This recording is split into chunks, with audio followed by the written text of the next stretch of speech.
সুনামগঞ্জের জামালগঞ্জ উপজেলায় ঐতিহাসিক মুজিবনগর দিবস উপলক্ষে ঐতিহাসিক মুজিবনগর দিবস এবং বাংলাদেশের স্বাধীনতা শীর্ষক আলোচনা সভা অনুষ্ঠিত হয়েছে।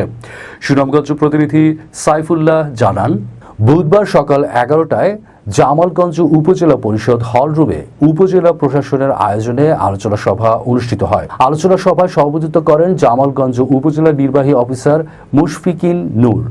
প্রধান অতিথি জামালগঞ্জ উপজেলা পরিষদের চেয়ারম্যান ইকবাল আল আজাদ।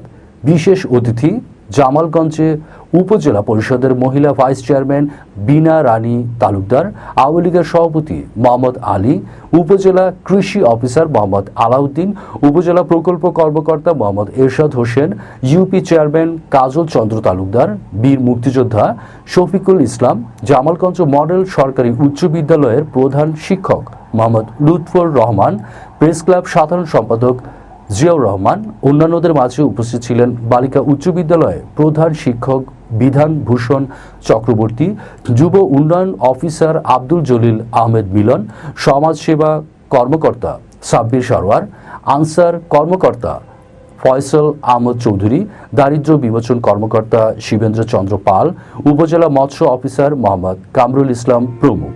বক্তারা বলেন, ৭১-এর এই দিনে স্বাধীন বাংলাদেশ সরকারের শপথ গ্রহণের মধ্য দিয়ে মুক্তিযুদ্ধ ও সরকার পরিচালনায় প্রাতিষ্ঠানিক রূপ পায়। অনেক ত্যাগের বিনিময়ে অর্জিত আমাদের মহান স্বাধীনতা। বঙ্গবন্ধু সবসময় রাজনৈতিক স্বাধীনতার পাশাপাশি একটি সুখী সমৃদ্ধ দেশ গড়ার স্বপ্ন দেখতেন। তার এই স্বপ্ন বাস্তবায়নে সরকার নিরলস প্রচেষ্টা চালিয়ে যাচ্ছে। রাষ্ট্রপতি এবং সৈয়দ নজরুল ইসলামকে উপরাষ্ট্রপতি এবং তাজউদ্দিনকে প্রধানমন্ত্রী করে এই সরকার গঠিত হয়। এছাড়াও সৈয়দ মনসুর আলী ছিলেন, তারপর মোস্তাক আহমেদ ছিলেন, এইচ.এম. কামরুজ্জামান। মূলত তাদের নেতৃত্বে এই সরকারটি গঠিত হয়েছিল 10 এপ্রিল।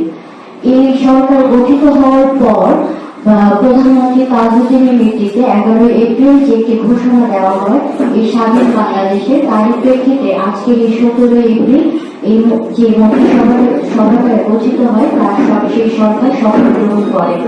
এবং যেহেতু সেই সময়কালে আমাদের জাতির পিতা বঙ্গবন্ধু শেখ মুজিবুর রহমান আটক অবস্থায় থাকার কারণে তার অনুপস্থিতিতে উপরাষ্ট্রপতি হিসেবে সৈয়দ নজরুল ইসলামকে সেই দিন প্রায় 12 জন আনসারের মাধ্যমে একটি গার্ড অফ অনার প্রদান করা হয়।